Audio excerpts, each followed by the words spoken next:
Shalom, selamat pagi Bapak Ibu dan Saudara yang dikasihi Tuhan Yesus. Renungan kita pagi hari ini diambil dari Nehemia 7, 8, dan 9 dengan tema kembali kepada firman Tuhan. Ia membacakan beberapa bagian daripada kitab itu di halaman di depan pintu gerbang air dari pagi sampai tengah hari di hadapan laki-laki dan perempuan dan semua orang yang dapat mengerti. Dengan penuh perhatian seluruh umat mendengarkan pembacaan kitab Taurat itu. Nehemia 8 ayat 4. Kitab Nehemia mengisahkan tentang pembangunan tembok Yerusalem. Nehemia mendapat panggilan Tuhan untuk pulang ke Yerusalem membangun tembok Yerusalem. Sementara ia bekerja sebagai juru minum Raja Artasasta. Nehemia 2 ayat 1. Dalam Nehemia 7, 8, dan 9 mengisahkan tentang kegiatan umat Israel setelah tembok Yerusalem selesai dibangun. Maka selesailah tembok itu pada tanggal 25 bulan Elul dalam waktu 52 hari. Nehemia 6 ayat 15. Selesainya tembok Yerusalem dibangun membuat musuh-musuh Israel menjadi sangat marah. Awalnya mereka meremehkan dan mencemoohkan umat Israel yang membangun tembok dengan menghina mereka. Selesainya tembok dibangun tidak cukup untuk memulihkan umat. Umat Israel membutuhkan pemulihan yang lebih lagi, bukan hanya sebatas pembangunan fisik berupa tembok Yerusalem. Nehemia 7, 8, dan 9 mengajarkan ada 3 hal yang harus dilakukan umat Israel untuk terjadinya pemulihan. Pertama, mereka harus kembali kepada firman Tuhan. Tuhan mengutus Ezra untuk mengajarkan Taurat kepada bangsa Israel. Ia membacakan beberapa bagian daripada kitab itu di halaman di depan pintu gerbang air dari pagi sampai tengah hari di hadapan laki-laki dan perempuan dan semua orang yang dapat mengerti.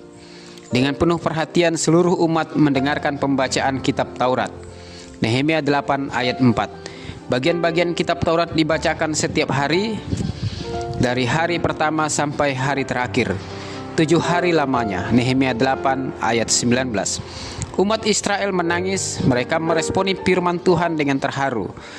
Menangis mencari Tuhan dengan sungguh-sungguh. Kedua, mereka harus bertobat. Setelah firman Tuhan dibacakan, mereka tetap berdiri di tempat.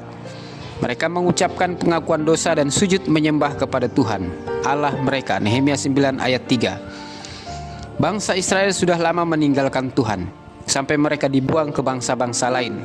Setelah tembok Yerusalem selesai dibangun, umat Israel tidak cukup hanya menikmati keamanan dan ketentraman. Mereka membutuhkan pemulihan total dari Tuhan. Inisiasi pertobatan datang dari Tuhan melalui firman Tuhan.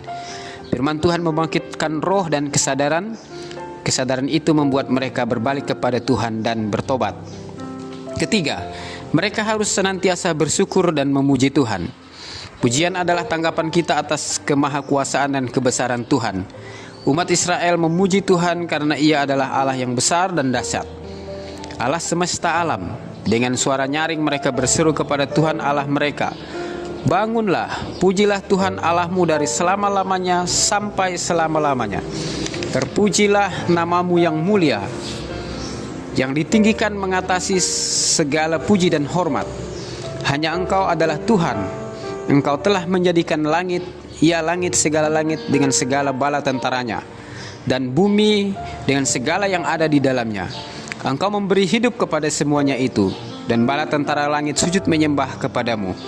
Itulah sebagian isi pujian umat Israel. Mereka memuji dan bersyukur atas kebaikan dan kebesaran Tuhan. Nehemia 9 ayat 5 dan 6. Saudara yang dikasihi Tuhan Yesus, marilah kita kembali ke firman. Firman mengajarkan kita banyak hal tentang Tuhan yang kita sembah. Firman Tuhan memampukan kita untuk bertobat, untuk bersyukur, untuk memuji dan menyembah Tuhan. Haleluya. Amin.